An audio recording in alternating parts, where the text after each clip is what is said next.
This is how cults begin. A cult will, not occult, but a cult begins because some person, a lot of times they believe in something that has value. It's, it's really hard to describe this because it's something that I know, and I know people who also know it, and books have been written about knowing it. We had Paramahansa Yogananda talking about it. We've had ascended masters on our planet before speaking of this existence of the source of everything. I worked with Lindsay Lohan when she was 12 years old. The idea is that, oh, my bot is my God. My bot knows me better than anybody. People are losing their relationships, they're losing touch. But what's happening is people are talking about it. And what I'm so happy about is that youth are coming forward. It's like this generation is going, like, we don't want this. Today's guest has spent her life helping people understand the story they are living. For decades, she did that through television, news, sports, live broadcast, daytime drama, major productions, high-pressure rooms, actors, cameras, timing, emotion, and story. She became a three-time Emmy Award-winning television director, working across shows including General Hospital and Another World, and built a career around seeing what others sometimes could not see. But what makes her story so fascinating is that the camera eventually turned inward. Please welcome to the show, Mary Madeiras. How are you, Mary? I'm wonderful. Thanks for having me, Dave. Thank you. Oh, absolute pleasure. Let's kick straight into it, Mary. Now, you grew up in a chaotic home, and you've said that films became a kind of escape for you. When you look back now, do you think that storytelling first found you as an entertainment or as survival? Both, absolutely both. It was at the same time, and that's the power of entertainment, right? And storytelling. So it was. I was attracted to it when I was little, and I would get away to my room because there was a lot of screaming and yelling going on, and I would just disappear. And in New York, I'm from New York, born in New York, New York City, and I remembered at the there were old movies on all night. It would be on at 11 o'clock at night. Then the next one would be at 1 o'clock, then 3 o'clock. I would stay up all night watching old movies. And it took me out of the chaos. And I was just drawn into these characters who felt real to me and the stories. And frankly, I still find that the older movies, I still watch them from the 30s, the 40s, the 50s. Their scripts, their acting, they were wonderful. The stories were wonderful, and they still have value today. So that's how it started for me. So I was entertained, and I was entertained out of the chaos. Wow. So, I mean, that sounds like pure escapism more than anything else. So I can only imagine. So when we say a chaotic home, there was a lot of shouting, a lot of things going on at that time, and the easiest way was to distance and separate yourself. Yeah, it was survival. And my brothers didn't survive so well. They kind of their trajectory was not so positive in their lives. But I just went. It all looked ridiculous to me. I didn't. My father was a racist, and I just never understood that. I just don't have the gene in me. I never understood hatred and judgment. So I fought with him. When I was old enough to fight, then I would started really bucking the current and fighting with my father. He was a heavy drinker, and I didn't fit in. So many people have come to me and said this, that they share this thought, which was I would wonder why I was in that family. It never felt right to me. I would think, like, what am I doing here? So, you find out when you grow up the meaning of these things. And that's what I've come to now, is like it had a lot of meaning for me. I learned resilience, which helped in when I was directing live television in New York for CBS News. I Nothing frightens me. I just Nothing scares me, right? Because I had left and right curves, scaring me when I was little, and so it gave me an amazing resilience that I'm now grateful for. I speak to a lot of people, and that could have gone one of two ways. And you said with your brothers there, they possibly chose a different path. but there's a thin line between your escapism, thankfully, was storytelling, entertainment, television, movies, that kind of world. But it could have easily been a different kind of escapism that was chosen at that time. It could have been. I mean, I was the first one in my family to go to college, and I'm not, 100 years old. So my brothers could have. They had opportunities, but they wanted so badly to get out of the house that they just left and found careers that, I came from a working class family. My father was a plumber in New York City, worked on the Twin Towers actually, and so I came from working class New York, and quite judgmental. I mean, really, like I don't know how I landed in that family. But yeah, one of my brothers who's now on the other side, he died, and he was the one I was the closest to. Thank you. He was, he wound up getting into heroin and really bad stuff, in and out of jail. And he was a beautiful guy and an artist, amazing painter. So, it's a shame. And there's nothing I could do. I had to come to realize, as the only girl in the family as well, that I couldn't save them. I had to move on in my own life. And a lot of times we have to do that. We have to make that choice. Yeah, that's the knife edge right there. I didn't know that, but that's the knife edge. Your brother obviously found the escapism the other way, sadly. Which, yeah, I'm glad you found the escapism in a different way, but I'm very sorry that he found it that way. Yeah, thank you. Just out of curiosity, did your father ever break his racism? Did he ever realize? Did he ever come to a point in older years where he stopped? Well, it's a great question. If you recall the show that was so popular here in the 70s, um, Archie Bunker, All in the Family. Yes. Very popular show, and he became Archie Bunker. The character became an icon. Well, Archie was literally a mirror image of my father. My family thought it was funny. I actually was embarrassed that there was this character that Norman Lear had created, that was like my father. But what I loved about that series is they showed Archie Bunker, and he was a lovable bigot. He There was something about Archie that was really beautiful, and that was the brilliance of the writing and how the actor played him. My father was that way. Like, I was close to him actually. He was mentally abusive and never laid a hand. If he had ever touched me, my mother would have killed him. But my mother was born in Northern Ireland, in Belfast. So Oh, wow. yeah, so she was very quiet, Fiery. but don't push her, right?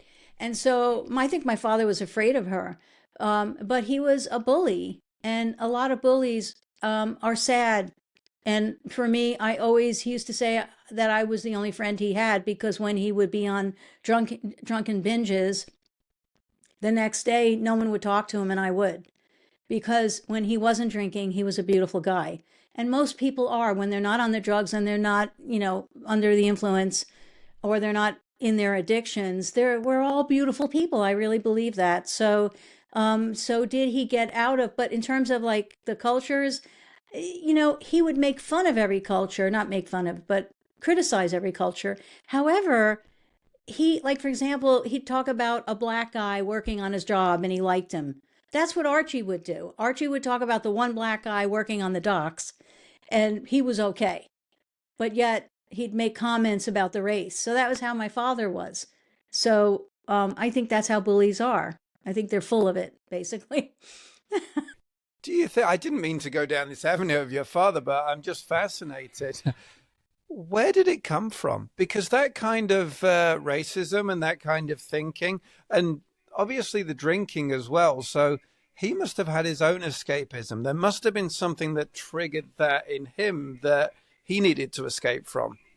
Yeah, and I think what it is, what I think what it had to do with his own ancestry, his own lineage, and that's how it goes, generation to generation, until someone breaks it, right? And so, for him, he came from, these were working class families living, coming off the boat. Well, not my father, but his family was from the Azores actually, and Irish.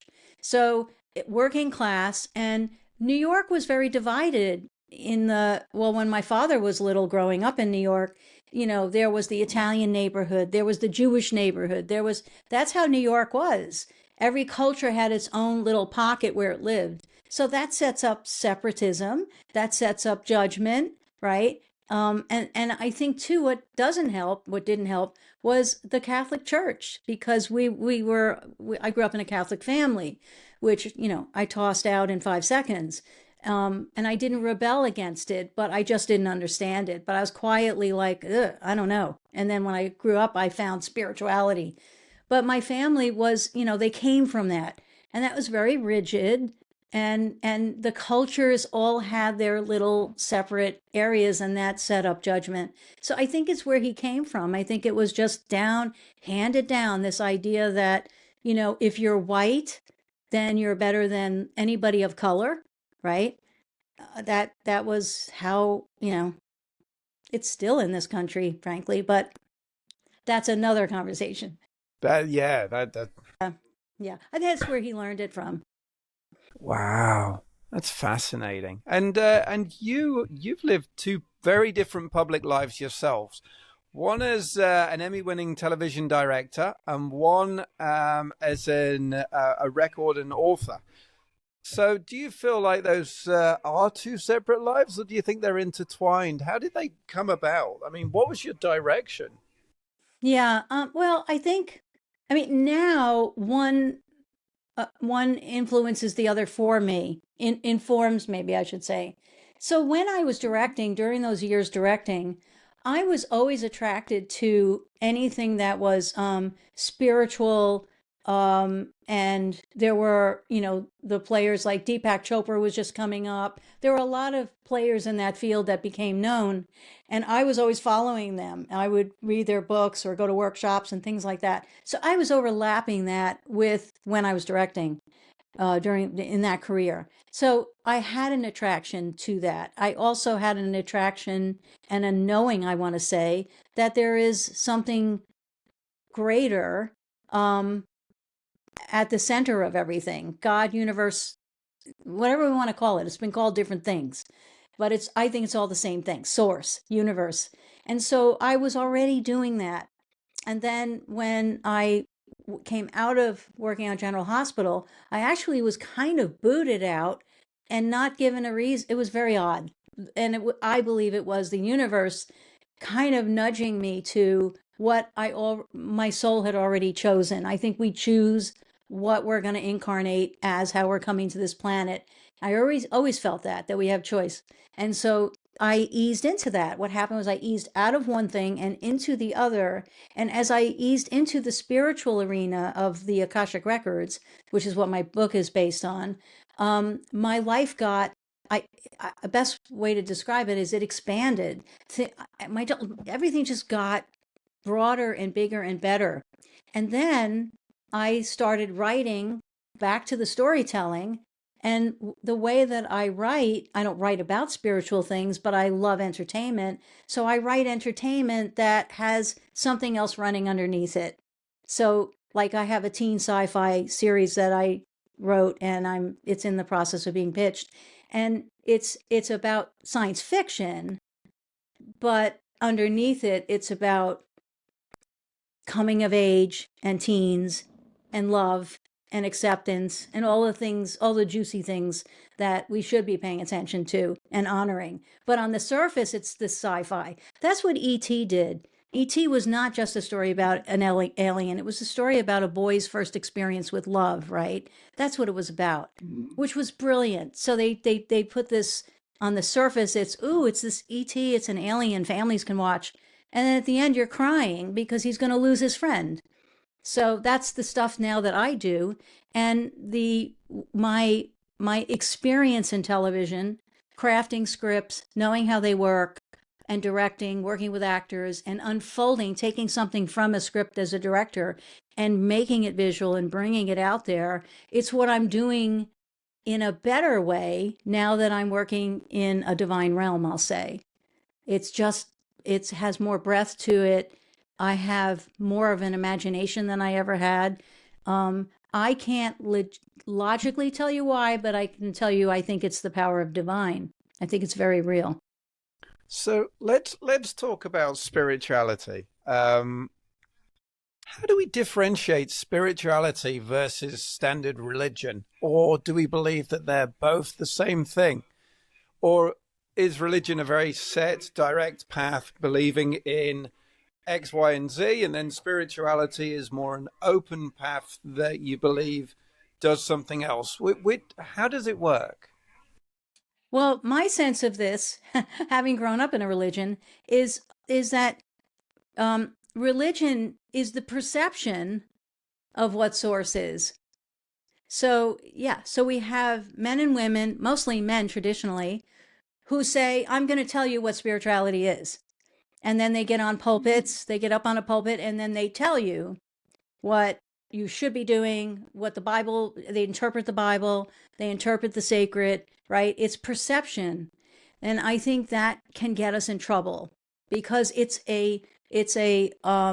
somebody, it's like playing telephone.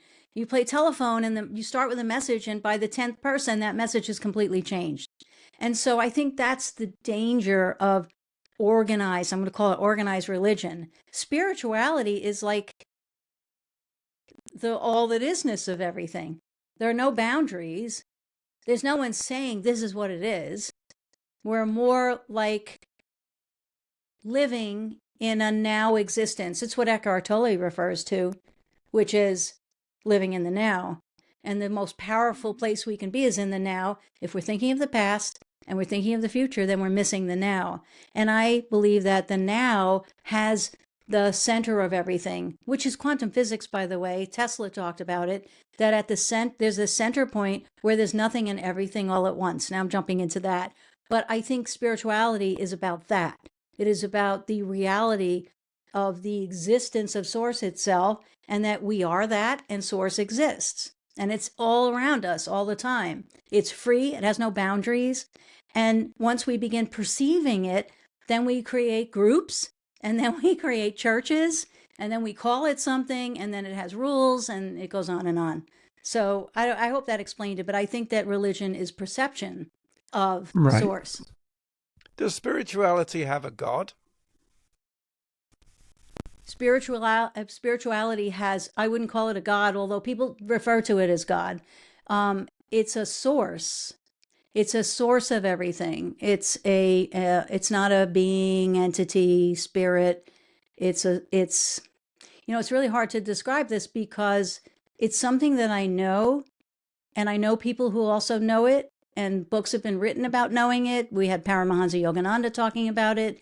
We've had ascended masters on our planet before speaking of this existence of the source of everything, and it's an essence, and it's an essence, maybe we could say, of light that has no judgment, no resistance, no perception. It just is. And it's about beauty. It's beautiful all the time. It's love all the time. It's grace all the time. It is compassion all the time. Like, I believe that's what God is. We can call it God, source, God, universe. I believe all religions referring to that, Allah, God, they're referring to the same thing. The idea that there is this something that has choreographed this planet and this humanity. And what we do with the knowing of that is where we can sometimes uh, create boundaries around it and perceptions, and then we own it. Well, you can't own it. It already is. There's nothing to own. How does science tie into that? I love how you threw in Tesla's theory there. So, does spirituality align with scientific reason of the Big Bang and everything else? Well, Big Bang, I'm not sure about, but the thing about science is that the idea of science, if you think about it, is the need to prove the existence of something. And so what's interesting is what I just spoke about, this all that isness, the isness of the now, the essence that exists already. It exists already. So there's no need to prove it. I mentioned Tesla because of the idea of a realm. The Akashic records are a realm, a quantum realm. And science, quantum physics has now identified a quantum realm that's measurable and has an essence to it, or maybe a signature to it, right? And so that's where I relate science. But the science has a need to prove.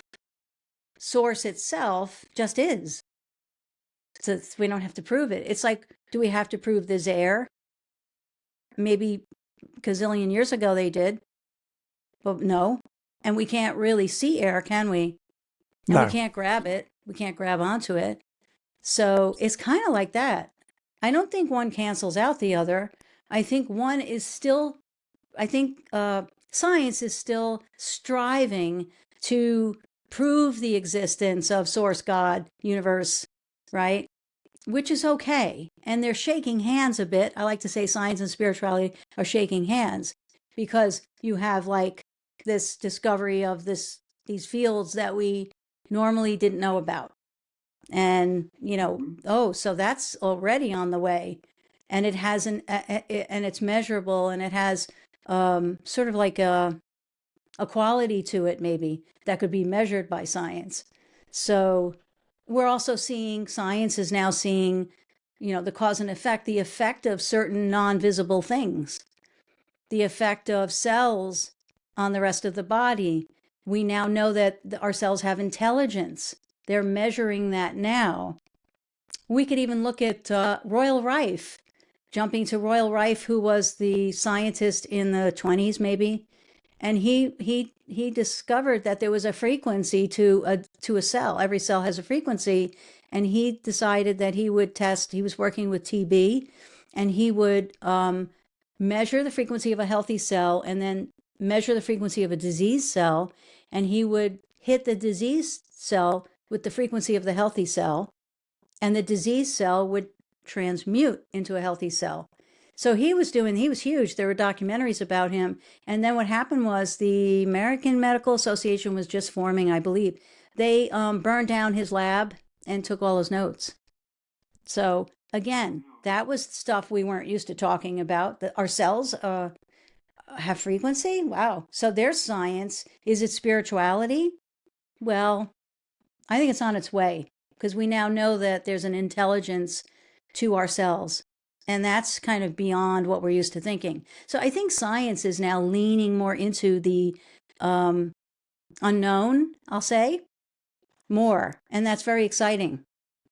I think you're right when you mentioned religion and the telephone effect in terms of, I look at Yeah. religion, and religion didn't accept women for a period of time, and then someone decided that religion now accepts women. It didn't accept race. It didn't accept homosexuality. It didn't accept X, Y, and Z. And then someone decides, well, we now accept that. And I'm confused as to how, if religion is so staunch and decreed by someone, how someone else can suddenly say, no, no, now we accept that. But then I'm confused as to how they interpreted, or whoever interpreted it in that way in the first place. Yeah. I think it comes from ego. I think it comes from an individual.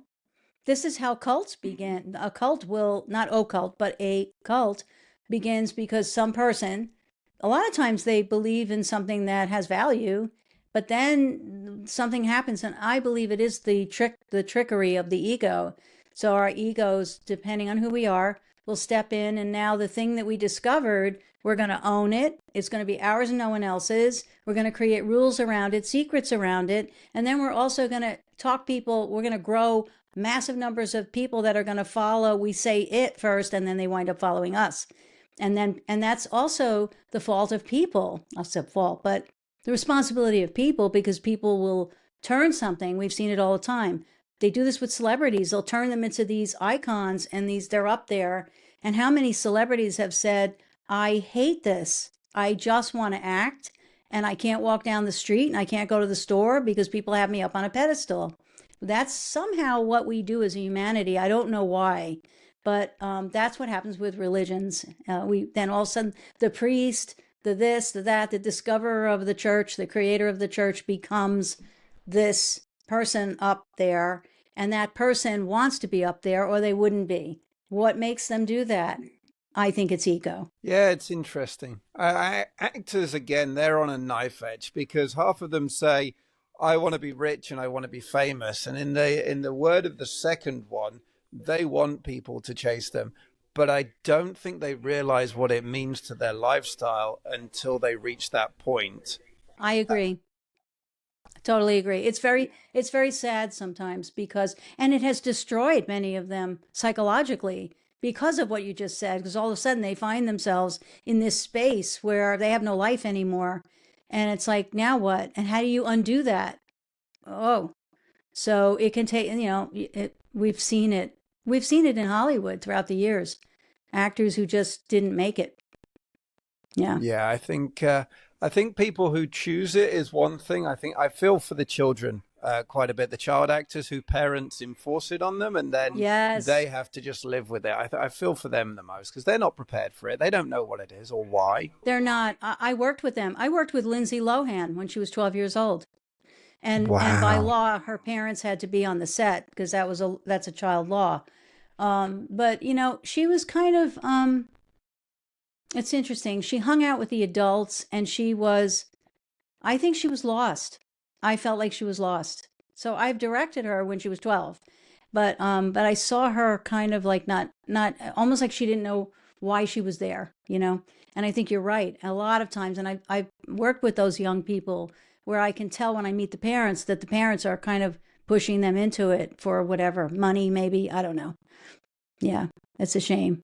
Yeah, it's not right, and there's another element to this that I had a conversation with someone about mental health in acting in general, and they said that there was prior to the last few years there was no such thing as assistance for mental health for actors. So if I say you're an actor, we're going to put you through this scene where you have to murder six people violently, and then we're going to do that scene 20 times and then you're just going to go home to your wife and kids and expecting to disconnect from whatever that was and go to wherever they are.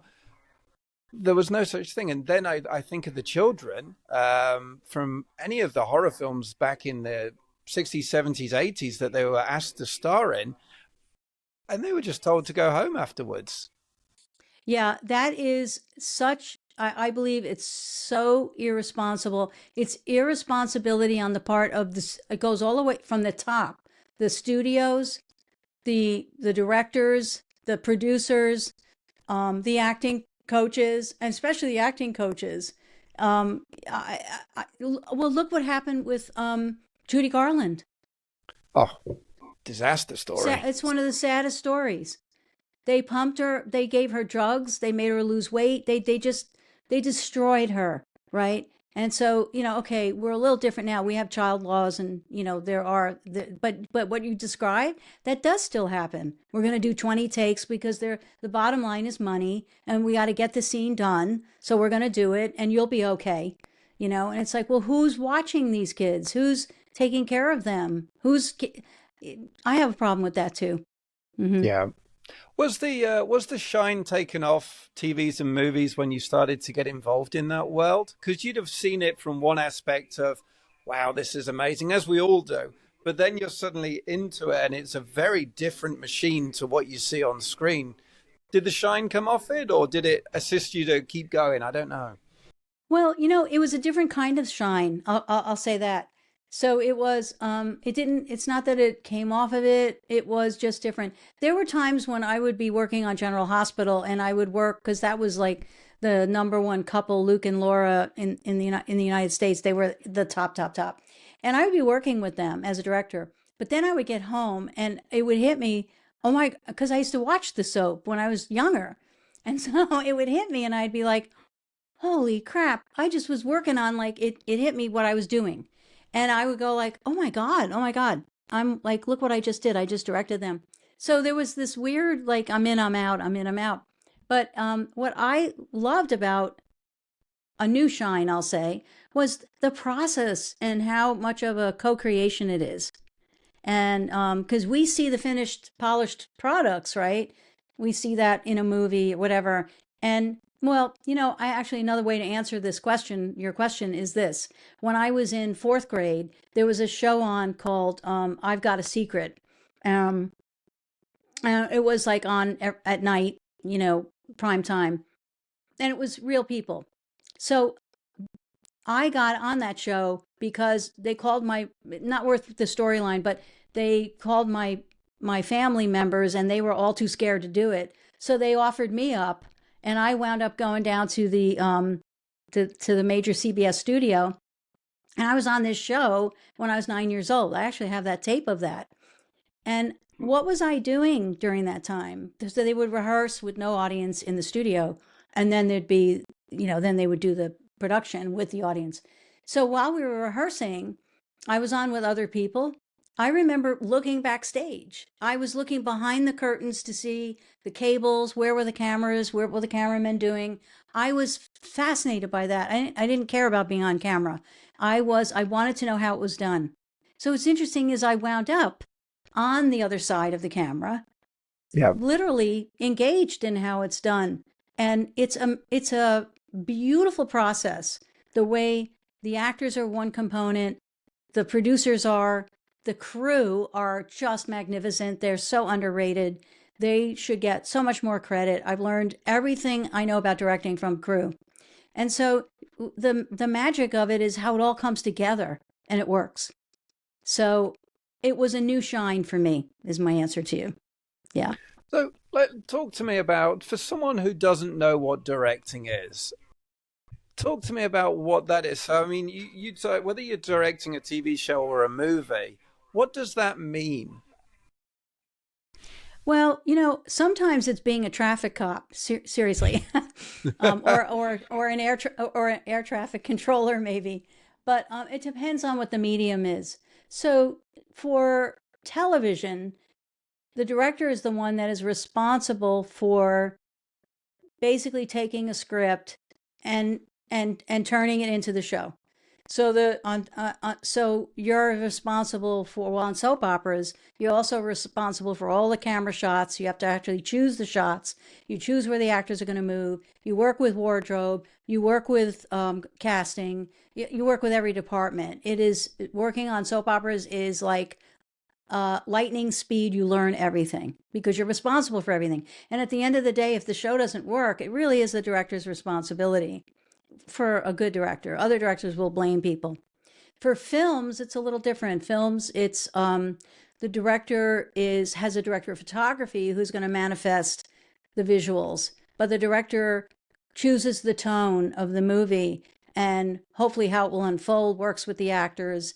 And there's more time on a movie. On a movie, you really, as a director, have the time. To give you an example, on soap operas, we were doing 100 pages of dialogue a day, producing, like putting on film, 100 Wow. pages. Films do maybe 5 pages a day because it's a whole Jeepers. different, because in television it's multi cameras all at once, multi angles all at once. In film you do one angle, then you flip everyone, you have to do the same scene from the other angle, and if you have a third one you got to do it again. So it just takes up ton, it eats up the day.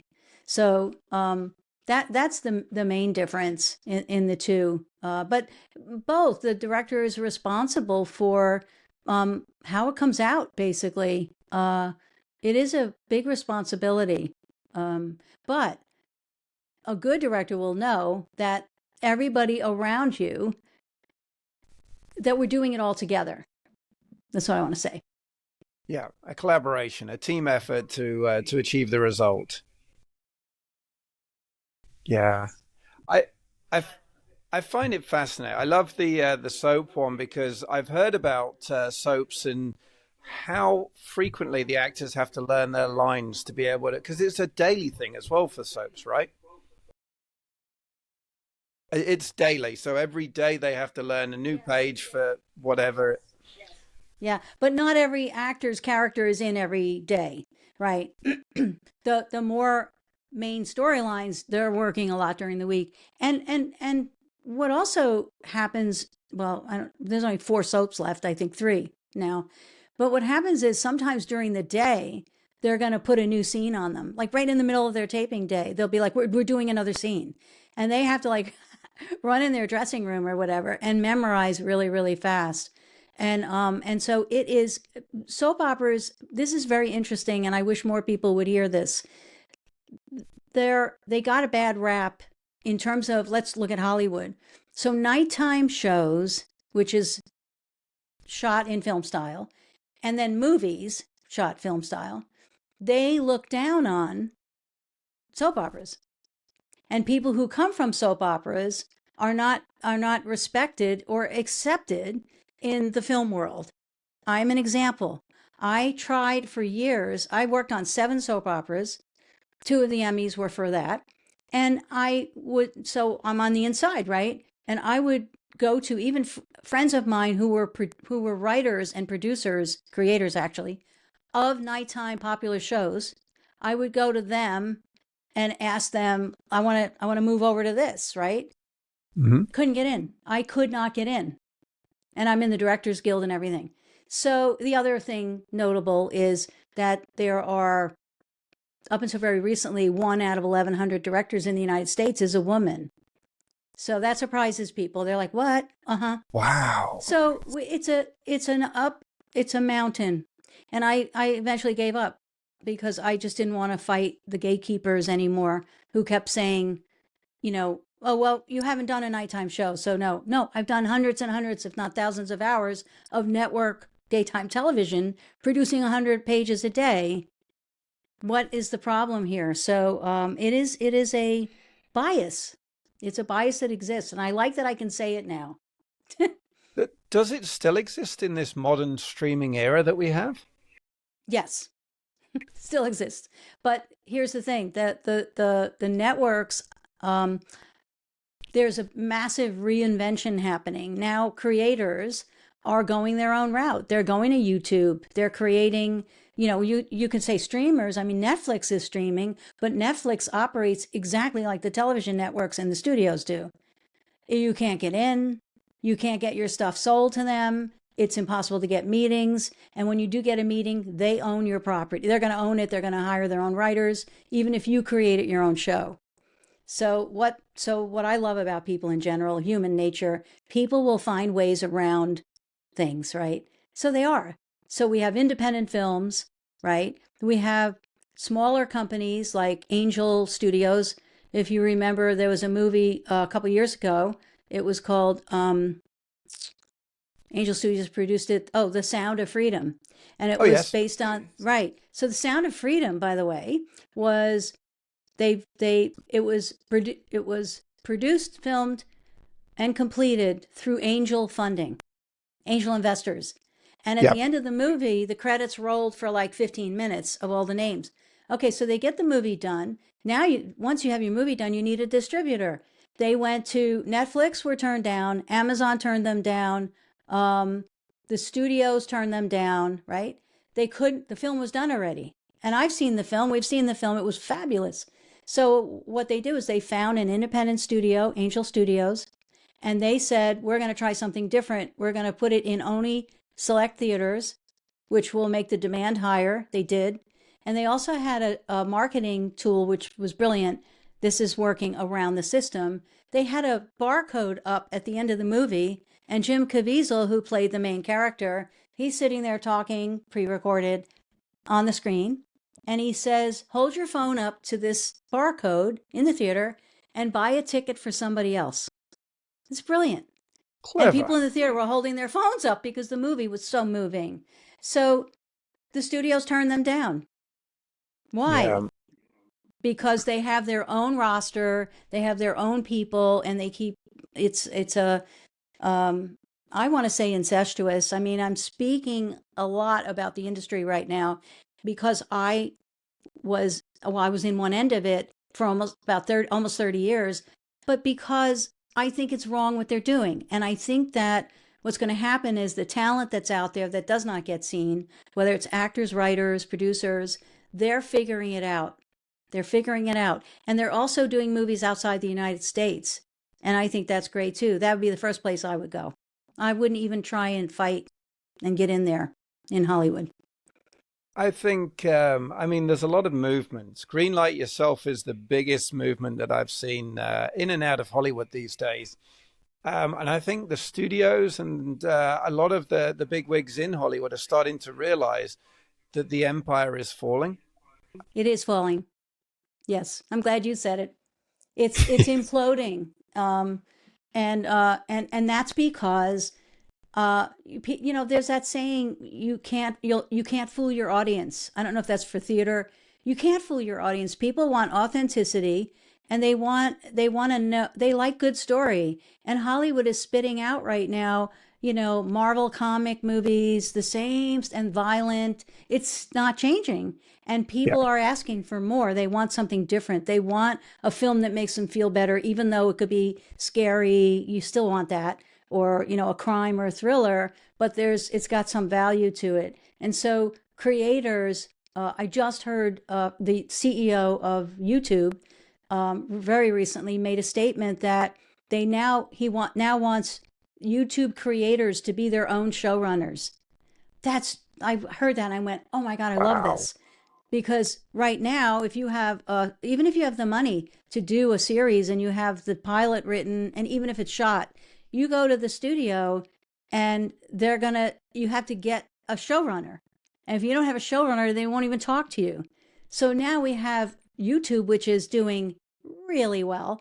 And the CEO is saying, create your own networks right here. Create your brand, and under your brand will be all the different things you're doing, and it'll be your brand, your network. Be your own showrunner. So that's what's happening right now with YouTube. It's great. Where do you think it ends? I mean, where do we see this in the next 20 years' time? I don't know what could happen. Many things could happen. Maybe there'll be an influx in the major studios of more people that are less, I call them bean counters, that it's just about money and not creativity or honoring the audience. If we get a few people in there at the top, that it could start to shift, and then they'll begin to green light, movies like ET, what would make sense for today's time. And so that could happen. I would love that to happen. Or it just completely loses money so much, and then there's another YouTube, another platform, and there'll be more and more platforms, and people will go there. That could happen. Are you still a big fan of seeing things in the cinema and the cinema? Because the movements these days that I've seen is people enjoy watching it on their own cinema, so to speak, surrounded by their family, able to get their own food, pause it for a bathroom break, and not miss anything. But there's a lot of people who say, "Well, we'll lose the cinemas if this continues." Are you still a big fan of going, or do you prefer the home version? Um, so I don't go that much, but that's not because I'm not a fan of it. It's just I don't have the time. But I predict something. Everything's cyclical in life. I mean, Greg Braden talks about this. He follows patterns in humanity. So I think what's going to happen is, and AI is pushing us to this, that what's going to happen is people are going to go get so sick of not connecting, not gathering, that there's going to be a craving. It'll be a luxury to gather. And gathering is what happens when you go to a movie. You're in an audience and everyone next to you eating the popcorn or whatever you're eating. You're all having this experience together. It's organic. It's exciting, right? That doesn't happen when you're watching it at home. So I think it's going to swing that way. That's my prediction. If I were going to invest, I would invest in theaters because I think it's going to change. Wow. And you mentioned something there which fascinates me, and I ask this question a lot. What do you think AI is going to do to movies and TV shows? Because now you don't need as many actors. Now you don't write as many stories. It does it for you. Do you think it's going to take it over? No, I think what's going to happen is it's going to become saturated. And what's amazing me, you may have noticed this, it's moving so fast in this direction. There were a couple of stories this week on, not on mainstream media, but I saw it on YouTube, of commencement speeches at universities. One was Harvard, and whoever was speaking at the graduating class, they talked about AI. Oh, it's the wave of the future, and the entire audience of students booed almost them off the stage. It happened at Harvard and it happened at one or two other universities. So the young people, the Gen Zers, are saying, we don't want this. We don't want this. So that I was actually pleasantly surprised because I think what'll happen is we now have AI generated everything. Advertisers are using them. People are creating content, whatever. But the thing is, you can tell. You can tell that it's AI. And so Yeah. what's going to happen is that what does that mean? It means it's not a real person if it's people speaking. And I think that it'll get more saturated very quickly. It already is. And then people are going to turn on it and they're going to go, I want real. And then that again, it'll be the luxury to be real, to be human again. And then that's going to shift everything. I really do think that's what's going to happen. It's not AI that's the problem. It's what people are doing with it, right? It's Yes. just there are people that are doing, I mean, they're just making it into something it's not. It's not consciousness. It's not God. There's, that I No. just saw the other day, there's something called the Church of AI. What? Yeah. Yeah. I'm gonna have to look that up. I've never heard of that. The Yeah. Church Look of it up. AI. Mm-hmm. And so Wow. the idea is that, oh, my bot is my God. My bot knows me better than anybody. People are losing their relationships. They're losing touch. But what's happening is people are talking about it. And what I am so happy about is that youth are coming forward. It's like this generation is going like, we don't want this. Isn't that amazing? I It's don't know where they came awesome. from, but I love it.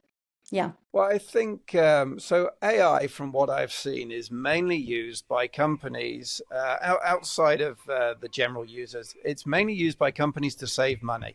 So if you're filming a scene with 300 people in the backdrop, you're going to green screen an AI every single one, and then you're not paying the day's rates for those extras to be there. You just have to pay for your main actors to be in the front. In terms of those kids at Harvard, they're not allowed to get the entry jobs anymore because the business analysts, the admin work, everything else is being completed by AI because the company can save money. It's just a savings exercise. Right, but that's not going to last. It can't last. So what's No. also happening is students who come out of college and they're trying to get jobs, when they do get jobs, the companies, this is also another wave of stuff that's being discussed. I'm so glad this is out there now.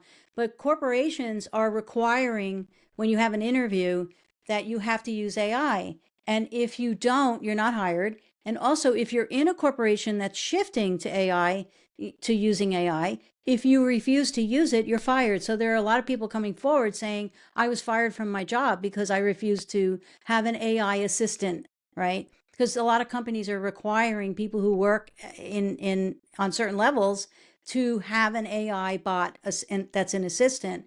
And if you refuse to, you're fired. So it's moving so fast. So they can keep doing that. You're right. It's about money. It's about saving money, right? How long is that going to last when you have human beings who are saying, this isn't right, and they're going to figure out other ways? They're not going to buy the products. There are going to be Yes. things happening. Yeah. And so they're going to have to pay attention at some point. So I think it's going to swing, but we're in it now, and it is moving so fast. Yeah, I agree. I think if I look back at the 1990s, we moved to outsourcing jobs offshore from whichever country you're in to lower cost resources. And then there was a shift in the early 2000s where everyone said, no, I will advertise my company as I only employ people within whatever country you're in. So I boost my economy. I make sure I give back to the local people, and I care about my country. I think you're right. I think this could go exactly the same way in terms of them saying companies promoting I only employ humans, we don't do AI, and people will buy that. Yes. Yeah, that it is. It's going to happen. I'm just beyond thrilled about young people. I wouldn't have expected that. I would have thought that they would be like, yeah, just let me keep using AI and then I can go surfing because I accomplished everything really fast using AI. So I can go do my things. But no, they're really caring about this moving away from being human and being seen as human and being authentic. I think authenticity is a very important word that we're going to Yeah. be hearing a lot more. Authenticity, and you cannot disguise it. Authenticity is what it is. Yes. You try and duplicate it, it doesn't work. I think Tony Robbins says it best when he says that human needs purpose, and without purpose, we have nothing. And I think that's the key thing here. It's being authentic. It's having purpose, and without that, surfing is no fun. That's right. That's great. Let's talk about your book, Mary. Sure. Okay, so So, my book is called, yes. no, please, yes. Okay, so it's called The Akashic Way, Living Through the Lens of the Akashic Records. And it it was birthed from my doing my own, going into my own Akashic Records and getting these amazing downloads from the divine realm, I'll say, about humanity and about love and light and compassion and how what we're made of. I'll say that. There's no shoulds. And so I collected them all from, gosh, going back to 2008, and I put a lot of the readings and the downloads from the Akashic realm into this book, as well as the questions that I was bringing about my own life to the records. And I left my own questions in there because I thought it would help people, first of all, be relatable, know that I'm relatable, and also to, trigger in others that they would say, well, that's my thing too. I want to know. Like if I was dealing with weight, I'd be like, why can't I lose weight? Help me.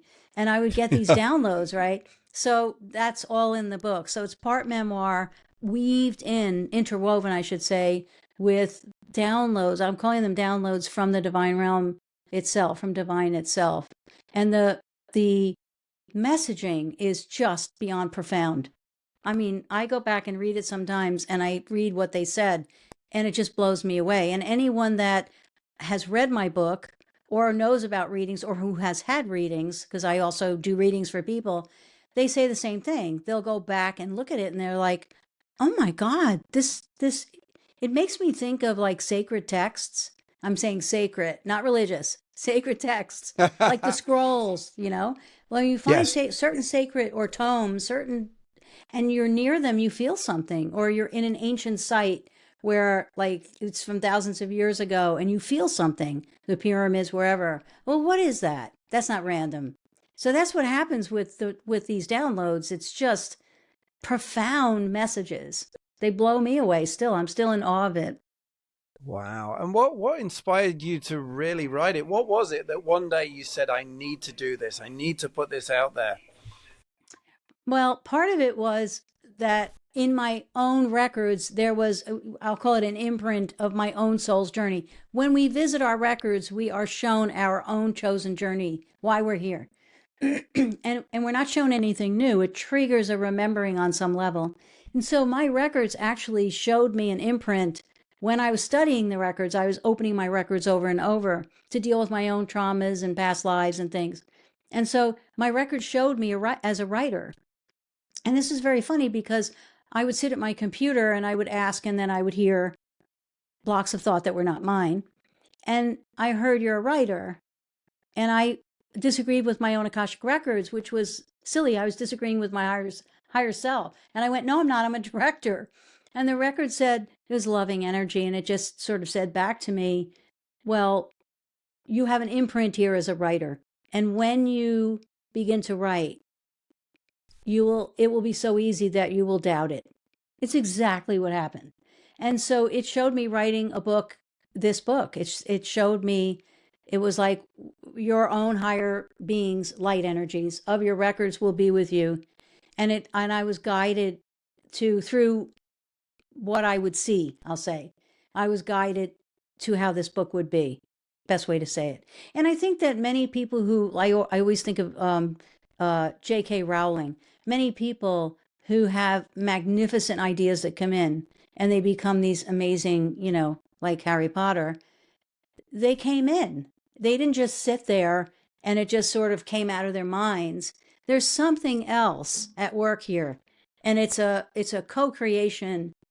And there's a book written about this by Elizabeth Gilbert, who wrote Eat, Pray, Love. and it's called Big Magic. And she talks about this, that there's this essence that exists as an idea, and it's floating around the ethers looking for its match, energetic match. And I always think of Rowling, that it just went, you, and it came in, and she went, oh. And of course, it was at a time in her life where she had no money, was almost homeless, and really needed, she obviously already was a writer. So she had that talent, I'll say. And then boom, this thing comes. And I don't think she sat there going, ooh, this is going to be a multi-billion euro, you know, and it became Harry Potter. That's still affecting people in a positive way. So that's kind of what happens when we're writing or inventing or painting. There's some other co-creative thing going on that we're like we're meeting up with something, and that's what I think happens. That's my personal experience. And a lot of writers and creatives, well-known ones, have talked about that it's like a something else, right? There's something else coming in. We're not just egotistically the only ones creating these things. I don't think, anyway. So that's how the book came about. So when you say records and you're researching your records, that tells you what do you mean? Where are you researching? Where do you get those records from? So the records are they so the Akashic records are this quantum realm, okay? A divine quantum realm. They have existed since the beginning of time.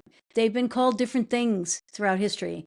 They're referred to as the book of life in the Bible. This idea that all of our experiences, lifetime after lifetime, as a soul, reincarnating, gets imprinted into this realm, right? So it is like a library in a sense, but it's an ethereal library. It's not an actual library. And so that's the idea. It's the book of life in the Bible. It's the Tibetan Book of the Dead. In there's the Quran has a version. They call it different things, but it's the same idea. Edgar Casey, the psychic, was accessing the Akashic realm. So that's when it's a higher vibratory state. So it's a higher vibration, I'll say, or higher consciousness. And so when we raise our own vibration through meditation or prayer, meditation's wonderful. But when we raise our own vibration, I like to say that I go from, anyone can do this, an ordinary state of consciousness to a divine state of consciousness. It's a higher vibration. When you're then there, then you can hear. And so we can actually access, by using our name, to open our own specific records. And what we will hear, what I hear, and what practitioners hear or see, sometimes they see things. I hear thoughts. I get downloads of more about me if I'm opening mine. And I bring a question to my records, like, why am I this or that, or I'm at a fork in the road. The records don't tell me what to do. The records show me who I am. So there'll be thoughts I have about moving forward that I hadn't thought before I opened the records. So it's a mirror image of us imprinted already in this etheric realm, this higher vibrational space. So that's what we're accessing. And how did you get into the records? Like, how did you find out about them to say, oh, okay, was it a long training purpose to be able to get into the right frequency, or? No, it's very interesting. I actually was having a psychic reading many years ago, and the psychic saw a being over my shoulder, and she said, he looks like a genie. He's really handsome. I'm like, who is he? So she said, he's telling me he oversees your Akashic records. And I asked her, well, what are they? And I didn't know what they were. And she goes, I don't know, but that's what he says he does. So that he protects your Akashic records. So, I went home and looked it up. And I like to say that choirs didn't go off. I didn't go, it didn't hit me over the head. I just was like, this is intriguing. I feel like I know this. It was like this weird knowing. And then I didn't do anything about it. And I even tried to get back into television. And then what happened was I was at a metaphysical bookstore out in LA. I was living out there then. And a book was sticking off the shelf above me, called my attention to it. It was sticking. And I pulled it down, and it was How to Read Your Akashic Records. And I'm like, what? So I took the book home. Obviously, I was laughing in this back room by myself. And I was like, all right, somebody's telling me something. So I took it home and read it. In that book, the author shows us how to use, for her, a sacred prayer. And she has a Center for Akashic Studies, and that's who I wound up studying with. And so she shows us, talks a lot about the records, where they're, where they came from and what they are and the essence of them and all the things that I now speak of because I've experienced it. And in this, you do this prayer for her. It was a prayer that was downloaded.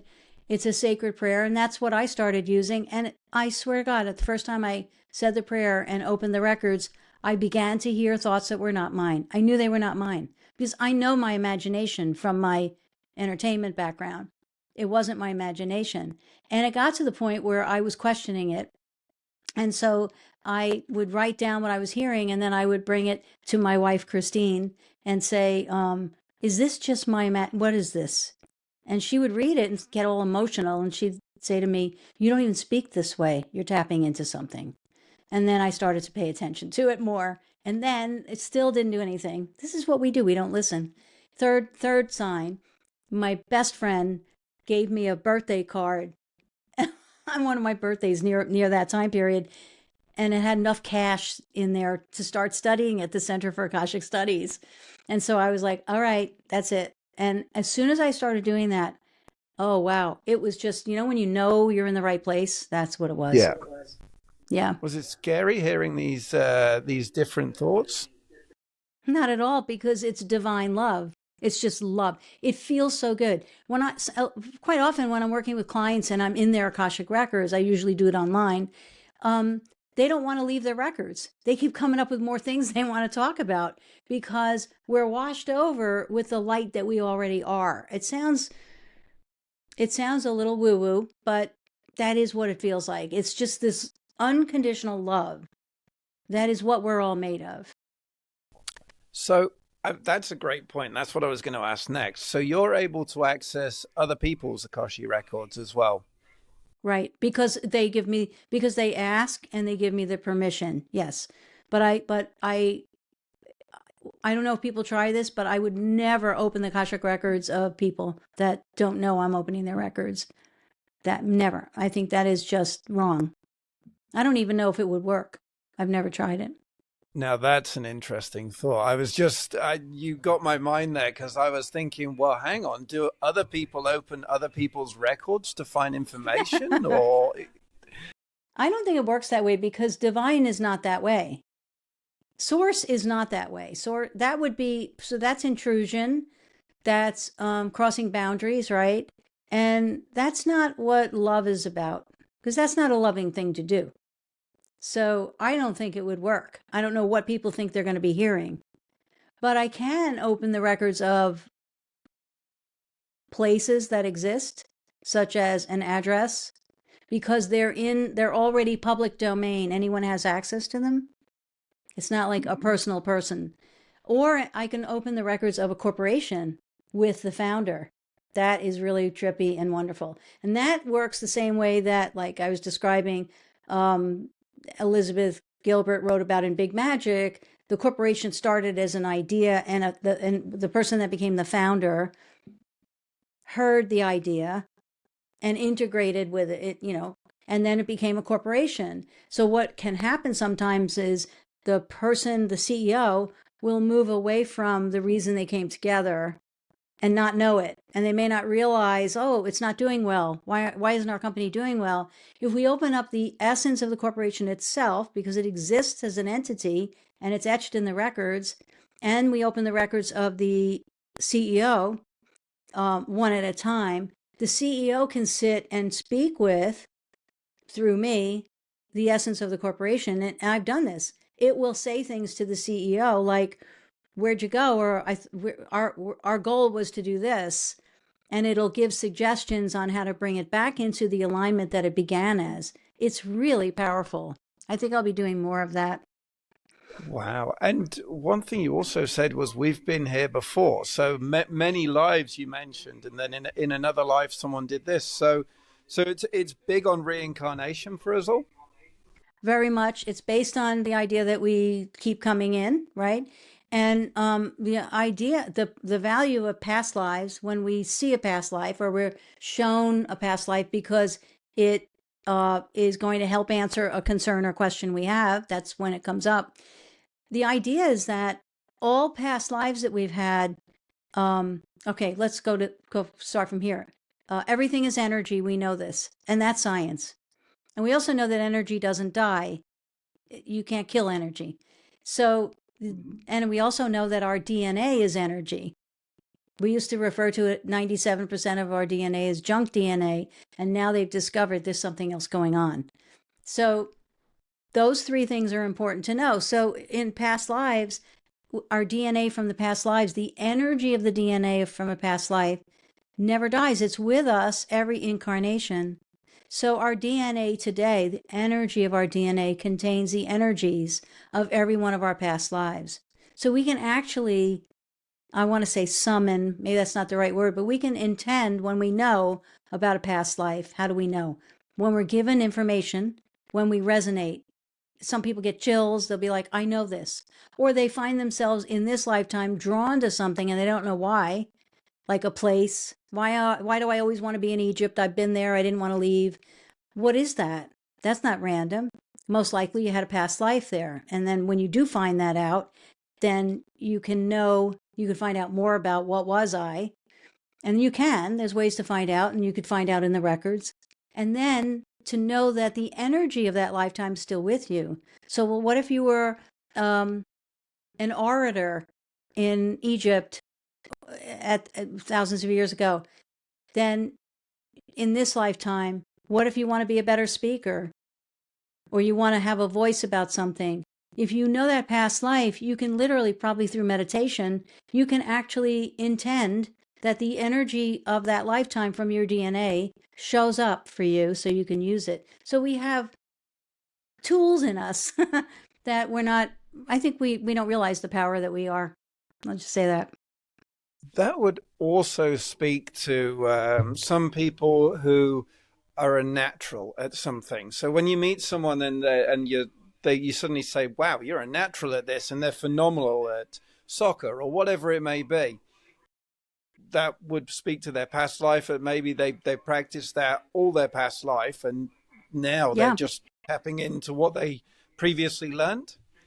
Yeah, I think so. And especially if in this lifetime they didn't grow up studying soccer, playing it, or what about children who come in and they're playing concertos at 3 years old? I mean, what is that? I mean, we cannot explain that, right? Most likely they could be channeling a famous or somebody, a musician from another lifetime, or they were that. And so, yes, and children don't question much. They just show up. We should listen to them more and more. They just are in the now all the time, children. And I also believe that they're closer to where we came from, where they came from. They haven't had so many years being human or being on the planet to have it banged out of them, right? So that's why I think little ones are so um intuitive, amazing. We really should listen to them more. Do does it say that you come back as a human? So human to human, or is that irrelevant? Well, I don't get like rules like that. Like I don't. Uh, it's been different things have been said. I'm trying to think if I've ever experienced from my work in the records someone who was an animal. I don't think I have so far, but I don't know that that's a rule, right? Because some people have said you know, wisdom keepers will say if you never come back as an animal. I personally don't believe that. I think that, like, who made up that rule? Why can't we have been an animal? They're so powerful. So I think we do. That's my personal opinion, that we can. I often think when I look at reincarnation, I think about the dinosaurs and the whole species was wiped out through whatever the meteor, whatever it may be. So they must be reincarnated if there's reincarnation back into whatever's next, however many years forward it was. I think they probably are. Yes. I definitely do. Why are there people who resonate with um, dinosaurs? There are people who just like especially children, and they'll be like, or they have dinosaur friends, and we call it their imaginary friends. How do we know what it is? Maybe it really is a dinosaur energy that's coming through, right? That's still around. And could dinosaurs be reincarnated? I totally believe that. I think it's very possible. Yeah. I'll never forget. My mother told me a story when I was, she told me it when I was very young, but she said that when I was a baby, she was on a bus.